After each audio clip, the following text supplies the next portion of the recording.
હવે કે છે કે આ સમ્યક્ત્વના 8 અંગ છે,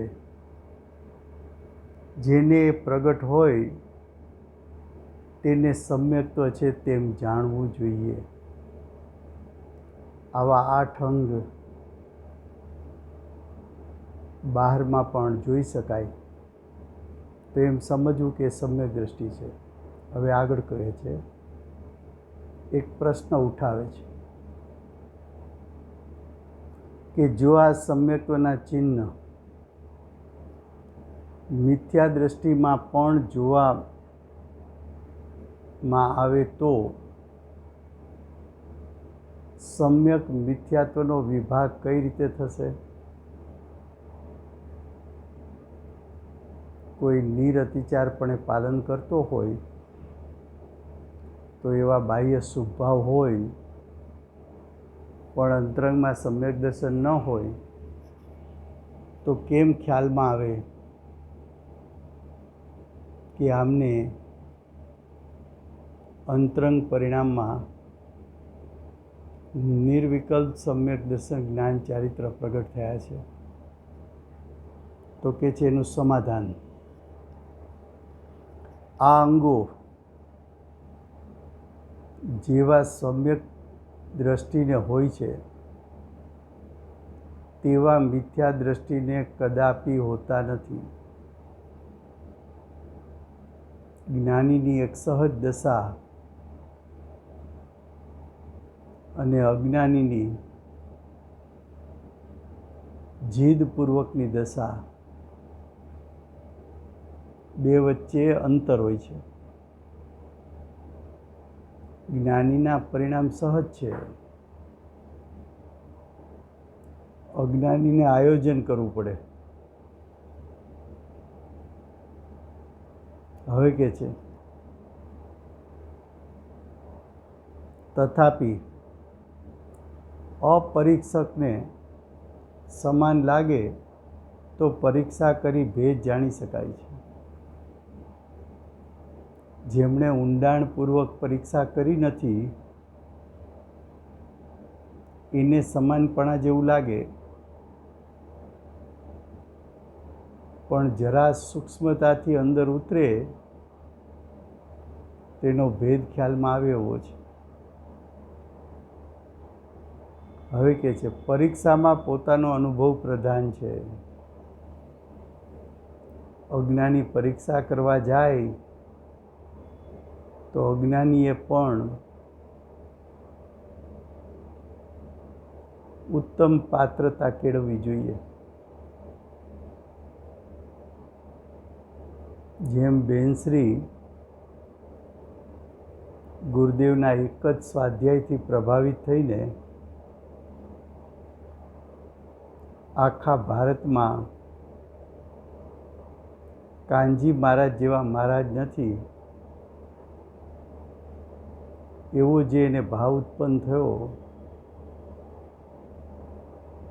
એ બેનશ્રીની ઉત્તમ પાત્રતા હતી. પોતે એવી પાત્રતા કેળવવી પડે. હવે કે છે સર્વજ્ઞના આગમમાં જેવો આત્માનો અનુભવ હોવાનું કહ્યું છે તેવો સ્વયંને હોય તો તેના હોવાથી પોતાની વચનકાયની પ્રવૃત્તિ તદ અનુસાર થાય છે. શું કહ્યું કે તીર્થંકર ભગવાને સમ્યક દર્શનનું જેવું સ્વરૂપ કહ્યું છે એવા સ્વરૂપની જેને પ્રગટતા કરી છે એવા સમ્યક દ્રષ્ટિઓ એ તો બીજા સમ્યક દ્રષ્ટિઓને ઓળખી લે છે. જેમ કે બેનશ્રીને સમ્યક દર્શન થયું નાની વયમાં, પૂજ્ય ગુરુદેવ પાસે ગયા,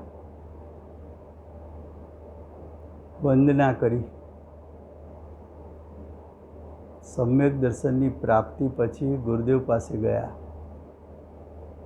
વંદના કરી. વંદના એટલા માટે કરી કે ગુરુ આપના નિમિત્તે, આપના વચનના નિમિત્તે અમારી પરિણતિ પલટાણી છે, એવા ભાવ સાથે વંદન કર્યું. વંદન કરીને કહ્યું કે સાહેબ, અમને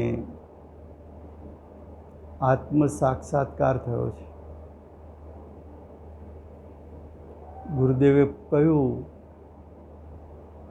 કે આપને આત્મ સાક્ષાત્કારમાં શું થયું? તો બેનશ્રી બોલ્યા કે આત્મા અકર્તા થઈ ગયો. અકર્તા થઈ ગયો વગેરે જે બેનશ્રીના શબ્દો નીકળ્યા, તે જ સમયે ગુરુદેવ બોલ્યા કે આત્મા ક્યાં સ્ત્રી છે કે પુરુષ છે? એનો અર્થ એમ કે પુરુષને પણ સમ્યક દર્શન થઈ શકે, સ્ત્રીને પણ સમ્યક દર્શન થઈ શકે. પછી ગુરુદેવ એમ બોલ્યા, આત્મા ક્યાં બાળક છે કે વૃદ્ધ છે? બેનશ્રીની ઉંમર નાની, 18 વર્ષ. તો એવડી ઉંમરે 18 વર્ષ પૂરા થયા, 19મું બેઠું, સમ્યક દર્શન પ્રાપ્ત કર્યું.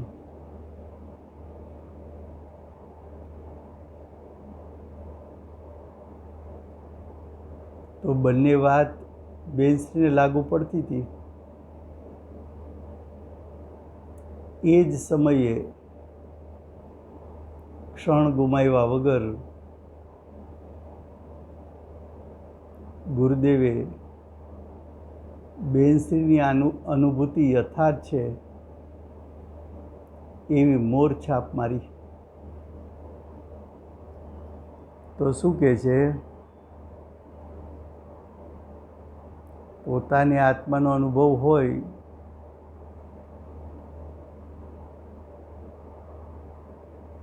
તો તેના હોવાથી, એટલે પોતાની આત્માનો અનુભવ હોવાથી પોતાના વચનકાયની પ્રવૃત્તિ તદ અનુસાર, એટલે તે જ પ્રમાણે થાય છે. હવે આગળ કહે છે, તે પ્રવૃત્તિ અનુસાર અન્યની વચનથી, કાયની પ્રવૃત્તિથી ઓળખી શકાય છે. બેનશ્રીને સમ્યક દર્શન થયું છે એ ગુરુદેવ એના વચનથી ઓળખી ગયા. કુંદકુંદાચાર્યદેવના વચન એટલે પરમાગમો. પરમાગમોમાં સમયસાર, સમયસારના વચનો ઉપરથી 2000 વર્ષ પૂર્વે થયેલા કુંદકુંદાચાર્ય દેવ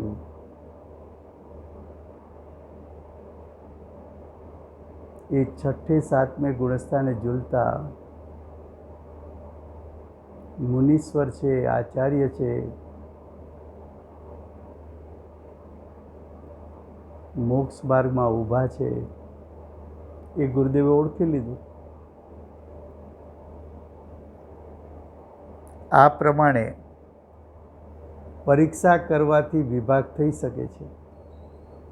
પરીક્ષા કરવાથી આ જ્ઞાની છે કે અજ્ઞાની છે એમ જાણી શકાય છે. તથા આ વ્યવહાર માર્ગ છે. બાહ્ય લક્ષણ ઉપરથી ઓળખા એ વ્યવહાર માર્ગ. તેથી વ્યવહારિક છદ્મસ જીવોને પોતાના જ્ઞાન અનુસાર પ્રવૃત્તિ છે. હવે કે છે, યથાર્થ સર્વજ્ઞ દેવ જાણે છે. 3 કાળ 3 લોકને જાણનારા, અનંત ચતુષ્ટયના ધારક,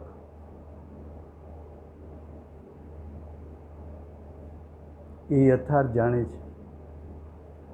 વ્યવહારીને સર્વજ્ઞ દેવે વ્યવહારનો આશ્રય કયો છે? શું કહ્યું? સમ્યક દ્રષ્ટિના નિર્વિકલ્પ પરિણામ તો કોણ જાણે છે? તો કે સમ્યક દ્રષ્ટિ જાણે છે.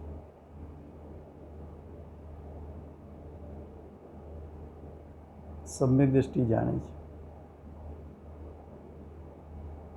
અને સમ્યક દ્રષ્ટિના અંતરંગ પરિણામને બીજું કોણ જાણે છે? તો કે કેવડી ભગવાનનું કેવળ જ્ઞાન જાણે છે. કારણ કે પરિણામ સૂક્ષ્મ છે. સમ્યક દ્રષ્ટિ પોતાના પરિણામને જાણે છે, ઈશ્વર સંવેદનથી જાણે છે. સર્વજ્ઞ પરમાત્મા એના પરિણામ પ્રત્યક્ષ જાણે છે.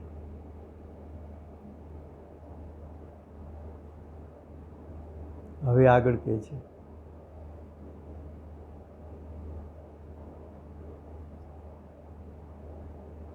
આ અંતરંગ સમ્યક્ત્વ ભાવરૂપ સમ્યક્ત્વ છે તે સમ્યક દર્શન છે. અનુભૂતિને સમ્યક દર્શન કહ્યું. બાહ્ય દર્શન વ્રત, સમિતિ, ગુપ્તિરૂપ ચારિત્ર અને તપ સહિત 28 મૂળગુણ સહિત નગ્ન દિગંબર મુદ્રા તેની મૂર્તિ છે. તેને જીન દર્શન કહે છે. શું કહે છે?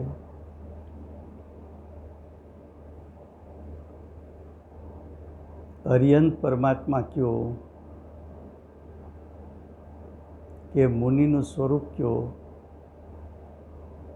એમાં બહુ અંતર નથી. અરિયંત પરમાત્માને દેહ છે અને અંતરંગ આત્માના પરિણામમાં પરિપૂર્ણ વિતરાગતા છે. મુનિરાજને પણ શરીર છે, એમાં રહેલો આત્મા એને પણ મિથ્યાત્વ સહિત 3 કસાયના અભાવપૂર્વકની વિતરાગતા છે. મુનિરાજ એટલે અરિહંત પરમાત્માનું નાનું સ્વરૂપ છે. એવા મુનિરાજને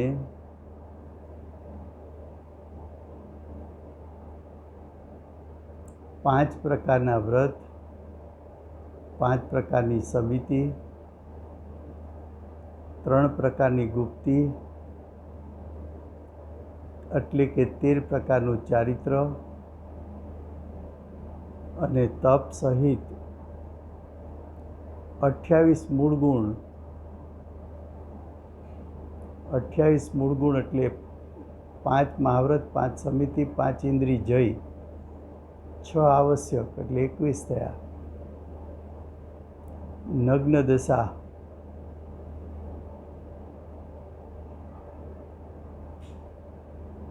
અદન ધોવન, ભૂમિ શયન, કેશલોચન, ખડા ખડા આહાર, એક વખત આહાર,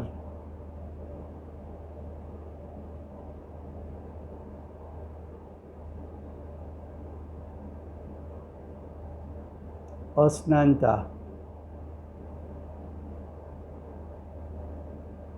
તો મુનિરાજને આવા 28 પ્રકારના મૂળગુણ હોય છે. નગ્ન દિગંબર મુદ્રા, જાણે અરિહંત પરમાત્માની મૂર્તિ જોઈ લો. આવા મુનિરાજ એ ખરેખર જૈન દર્શન છે. આવા મુનિરાજનું સ્વરૂપ એ ખરેખર જિનેન્દ્ર ભગવાનનો મત છે. આવા મુનિરાજ હાલતો ચાલતો મોક્ષ માર્ગ છે. આવા મુનિરાજ એ મોક્ષનો પંથ છે. યથાર્થ મોક્ષ માર્ગ છે. મુનિ એટલે શું? મુનિપણું અંગીકાર કર્યા વગર મોક્ષ થતો નથી.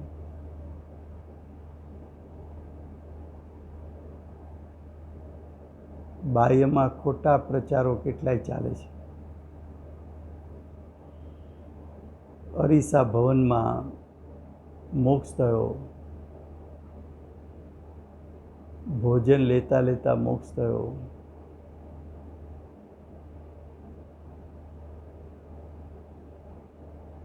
અરિહંત પરમાત્માને આહાર હોય છે.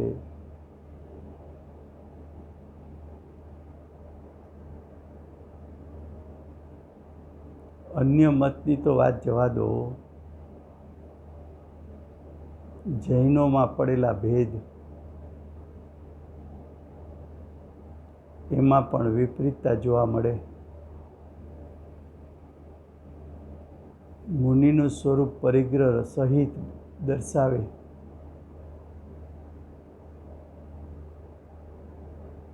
એવું મુનિનું સ્વરૂપ નથી. તો કે છે કે નગ્ન દિગંબર મુદ્રા એની મૂર્તિ, એવા મુનીશ્વર એ જીન દર્શન છે. તેને જીન દર્શન કહે છે. હવે કે છે આ પ્રમાણે ધર્મનું મૂળ, જો પ્રથમ અધિકાર શા માટે લખ્યો? તો ભગવત કુંદાચાર્ય દેવે પ્રતિજ્ઞામાં એમ કહ્યું હતું કે જીનેન્દ્ર ભગવાને કહેલો માર્ગ હું યથાક્રમથી કહીશ. તો યથાક્રમ તો પ્રથમ સમ્યક દર્શન છે. તો અહીંયા સુધી સમ્યક દર્શનનું વર્ણન કરીને હવે એમ કહે છે કે આવું સમ્યક દર્શન એ ધર્મનું મૂળ જાણવું. અને જેને આવું સમ્યક દર્શન નથી, તેમના વંદન પૂજન ન કરવા. એનો અર્થ એમ કે સમ્યક દ્રષ્ટિના વંદન પૂજન કરવા, પૂજ્ય ગુરુદેવ બેનસીના વંદન પૂજન કરવું,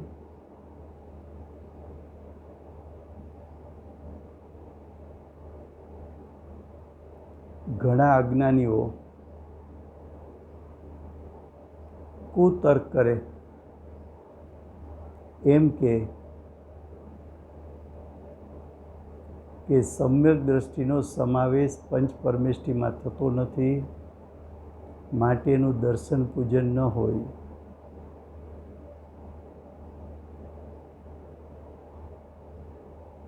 એ કુતર્ક છે. તો અજ્ઞાન દશામાં ઊભા રહીને પણ સમ્યક દ્રષ્ટિને વંદન કરવા યોગ્ય નહીં માનતો તું કોના દર્શન કરીશ?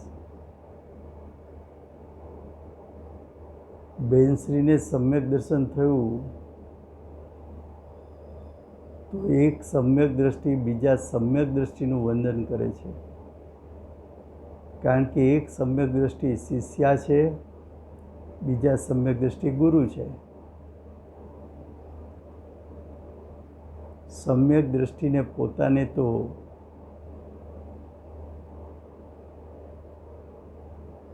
ખ્યાલ હશે ને કે કોનું વંદન કરાય, કોનું ન કરાય. જ્યારે બેનશ્રી ગુરુદેવને વંદન કરે, એક સમ્યક દ્રષ્ટિ બીજા સમ્યક દ્રષ્ટિને વંદન કરે,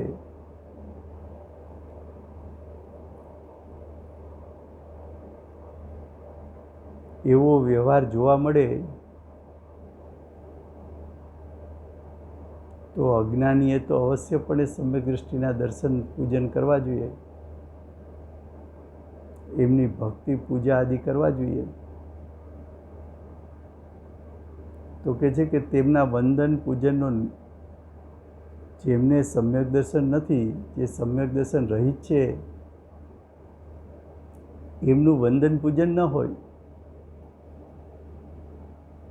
બીજો એક ન્યાય,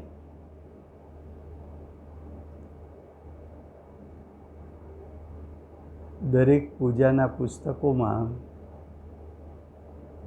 સમ્યક દર્શનની પૂજા થાય છે,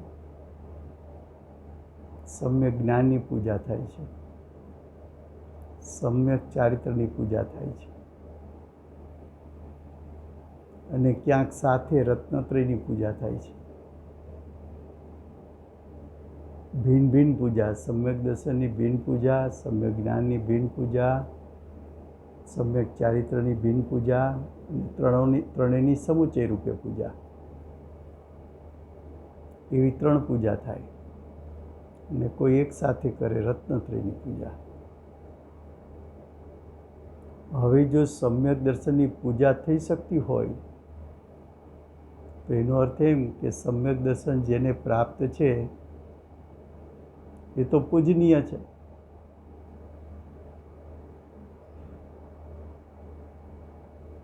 તો કહે છે કે આવો ઉપદેશ ભવ્ય જીવોએ અંગીકાર કરવા જેવો છે.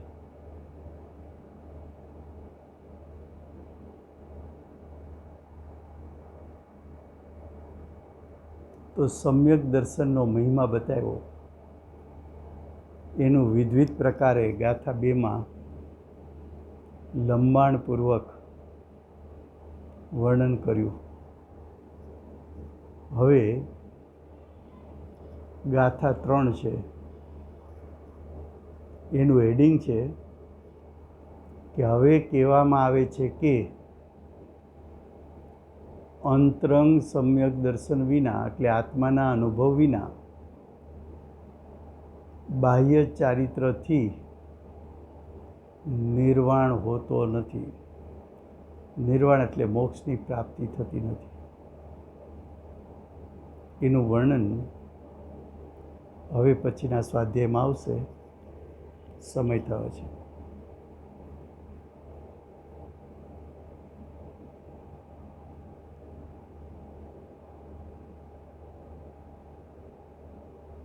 સમ્યક દર્શનનો મહિમા બતાવનાર તીર્થંકર ભગવંતો એવા શ્રી સિમંદર ભગવાનનો જય હો. સમ્યક દર્શન જ્ઞાન ચારિત્રના ધારક શ્રી કુંકુંદાચાર્ય દેવનો જય હો. સમ્યક દર્શન જ્ઞાન ચારિત્રનો મહિમા બતાવનાર પરમ કૃપાળુ શ્રી સદગુરુ દેવનો જય હો. સમ્યક દર્શનની પ્રાપ્તિ કરનાર સ્વાનુભવ યુક્ત પ્રસમ મૂર્તિ ભગવતી માતનો જય હો. સમ્યક દર્શન જ્ઞાન ચારિત્ર જેના નિમિત્તે પ્રગટ થાય એવી અષ્ટ જીનવાણી માતનો જય હો. પરમ દિગંબર જૈન ધર્મનો જય હો.